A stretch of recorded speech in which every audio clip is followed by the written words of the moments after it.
बनाने जा रहे हैं समोसे पेटीज, जो खाने में बहुत ही क्रंची और टेस्टी है। इसे खा के आप समोसा, कचौड़ी, पकौड़ी सब भूल जाएंगे, बस सिर्फ यही खाना चाहेंगे। आप इसे बच्चों के लंच बॉक्स में भी दे सकते हैं। समोसा पेटीज बच्चों को बहुत ही ज्यादा पसंद आएगा, क्योंकि ये खाने में बहुत ही क्रंची और टेस्टी होते हैं। एक बार आप इसे मेरे बताए गए तरीके से जरूर ट्राई कीजिएगा। तो चलिए फ्रेंड, देख लेते हैं कि समोसा पैटीज कैसे बनाने हैं। इसे बनाने के लिए हमने एक बड़े से बाउल में 1 कटोरी मैदा ले लिया है। आप चाहें तो इसे गेहूं के आटे से भी बना सकते हैं, लेकिन मैदे से बहुत ही ज्यादा क्रंची बनता है। थोड़ा सा हम इसमें नमक डालेंगे, 1 चम्मच ऑयल डालेंगे। आप ऑयल की जगह घी भी डाल सकते हैं। और सभी चीजों को अच्छे से हमें मैदे में मिक्स कर लेना है, जब तक कि ये मुट्ठी की तरह ना बनने लगे। अब इसमें हम थोड़ा थोड़ा करके पानी डालेंगे और जैसे कि आटे को गूंदते हैं बिल्कुल उसी तरह से हम इसे गूंदेंगे। बस इसे थोड़ा सा ज्यादा हमें गूंदना है और इसे गूंद के बढ़िया सा डो बना लेंगे।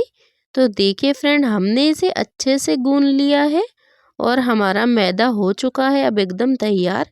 तो चलिए अब इसे रेस्ट के लिए रख देते हैं 5 मिनट के लिए, ताकि ये और भी ज़्यादा सॉफ्ट हो जाए। तो चलिए हमने इसे ढक के रख दिया साइड में।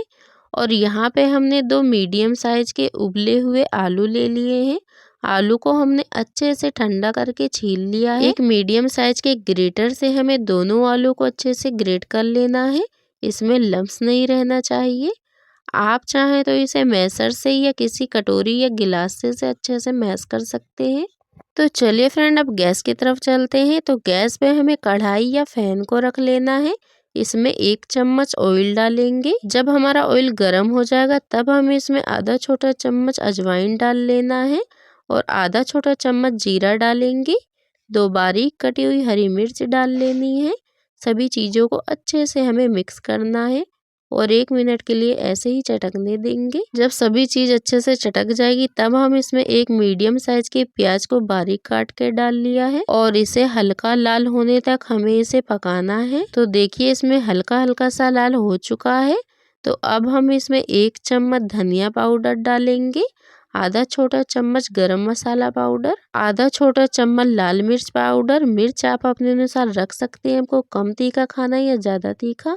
थोड़ा सा इसमें हल्दी डालेंगे, स्वाद के अनुसार नमक डाल लेना है और सभी मसालों को अच्छे से हमें पकाना है। इसमें हमें पानी नहीं डालना है। इसे ऐसे ही 1 मिनट तक अच्छे से हम पकाएंगे मसालों को। जब मसालों को पकाते हुए 1 से 2 मिनट हो जाएंगे तब हम इसमें आलू डाल लेंगे और आलू को हमें मसालों में अच्छे से मिक्स कर लेना है।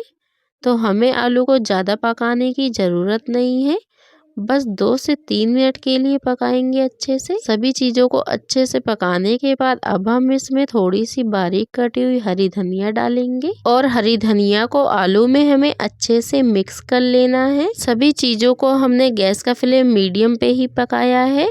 तो देखिए हमने हरी धनिया को अच्छे से मिक्स कर लिया है। तो अब हमारी आलू की स्टफिंग हो चुकी है बनके तैयार। आप देख सकते हैं कि कितनी ही टेस्टी लग रही है देखने में। तो चलिए अब इसे ऐसे ही ठंडा होने के लिए छोड़ देते हैं। अब हमने यहाँ पे एक कटोरी ले ली है, इसमें 2 चम्मच मैदा डालेंगे। मैदा डालने के बाद हमने यहाँ पे थोड़ा सा सरसों का ऑयल डाला है इसमें, और चम्मच से या हाथ से इसे अच्छे से हमें मिक्स कर लेना है। इससे हमारा नाश्ता बहुत ही ज़्यादा क्रंची बन के एकदम तैयार होगा। तो देखिए हमने इसे अच्छे से मिक्स कर लिया है। तो चलिए इसे रखते हैं साइड में और अब अपने मैदे के डो को देख लेते हैं। तो मैदे के डो को अच्छे से हमें एक बार इस तरह से मसल लेना है और इसे चिकना कर लेंगे। हमने थोड़ा सा हाथों में ऑयल लगा के अच्छे से हमने इसे चिकना कर लिया है। तो चलिए अब सभी मैदे के डो को ले लेते हैं और देखिए इस तरह से अब हम इसे हल्के हल्के हाथों से रोल कर लेते हैं। इसे रोल करने से ये अच्छे से पूरे में देखिए इस तरह से फैल जाएगा। और इसे रोल करने के बाद अब हम यहाँ पे एक चाकू ले लेंगे और इसे इस तरह से छोटे छोटे पीसेस में हम काटेंगे। इस तरह से काटने से ये बिल्कुल छोटे छोटे पीस में बन के तैयार होंगे। तो बिल्कुल आसानी से आप इस तरह से इसकी लोइयां बना सकते हैं। इस तरह से आप लोइयों को काट के लेते हैं तो आप इसे ना तो ज़्यादा बड़ी ना तो ज़्यादा छोटी, सभी मीडियम साइज की लोइयां बन के तैयार होंगी। अब हम एक मैदे के डो को लेंगे और इसे गोल शेप में बनाएंगे, जैसे कि रोटी के लिए लोई बनाते हैं, बिल्कुल उसी तरह से। अब हमने लोई को सूखे मैदे में इस तरह से देखिए लपेट लेना है और अब हम इसे चलिए बेल लेते हैं।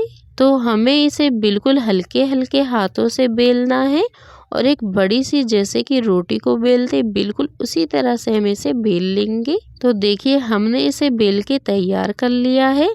अब हमें बिल्कुल इसी तरह से 4 रोटियों को बना के तैयार कर लेना है। तो यहाँ पे हमने सभी 4 रोटी को बना के देखिए इस तरह से तैयार कर लिया है। अब इसमें से हम एक रोटी को लेंगे। ना तो हमने इसे ज़्यादा मोटा ना तो ज़्यादा पतला बेला है, बिल्कुल रोटी के साइज में हमने इसे देखिए बेला है।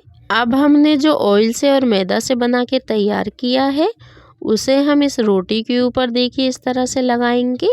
तो हमें ज़्यादा नहीं लगाना है, बस थोड़ा सा ही लगाएंगे और दूसरी रोटी को लेंगे और इसके ऊपर अच्छे से हमें फैला देना है। हाथों से हल्का हल्का सा हम इस तरह से दबा देंगे और फिर से हम इसे मैदे को लेंगे और इसके ऊपर फिर से इस तरह से देखिए लगाएंगे।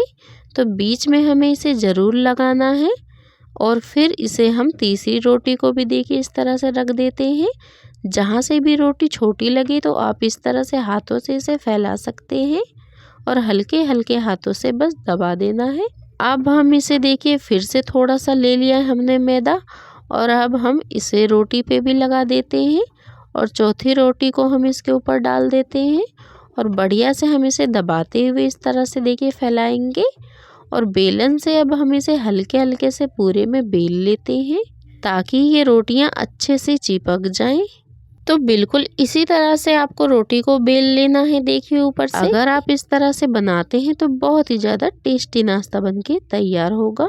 तो देखिए हमने इसे अच्छे से बेल लिया है और अब हम यहाँ पे एक चाकू या कटर लेंगे और इसके सभी चारों कोनों को हमें इस तरह से देखिए काट लेना है और इसे काटने के बाद जो साइड में हमने इसे काटा है इसे हम निकाल लेते हैं और फिर से इसी तरह से नाश्ता इसका बना लेंगे। तो अब बेलन से हम इसे अच्छे से देखिए इस तरह से बराबर कर लेते हैं और इसे बराबर करने के बाद अब हम इसे बीच से काट लेंगे और फिर इसे साइड से इस तरह से काटना है। तो देखिए हमने इसे अच्छे से काट लिया है।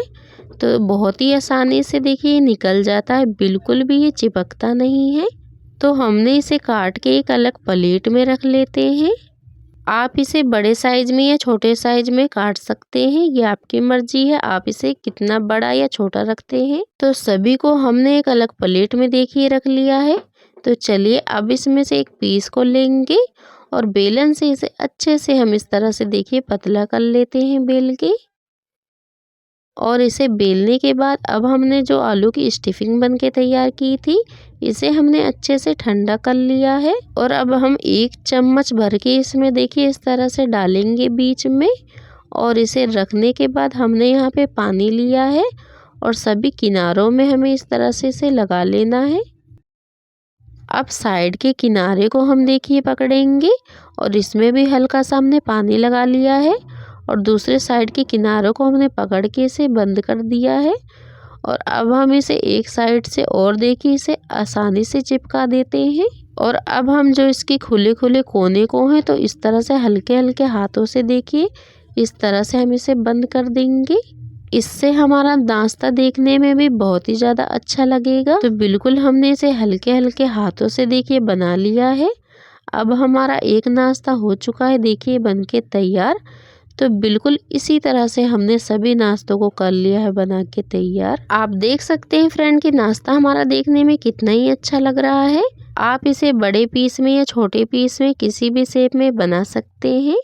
तो चलिए फ्रेंड देख लेते हैं कि नाश्ते को कैसे फ्राई करना है। गैस पे हमने कढ़ाई में ऑयल को अच्छे से गर्म कर लिया है। गैस का फ्लेम हमें मीडियम रखना है, मीडियम फ्लेम पे फ्राई करेंगे। अब एक एक करके नाश्ते को डाल लेते हैं। तो हमने यहाँ पे 4 ही पीस को डाला है।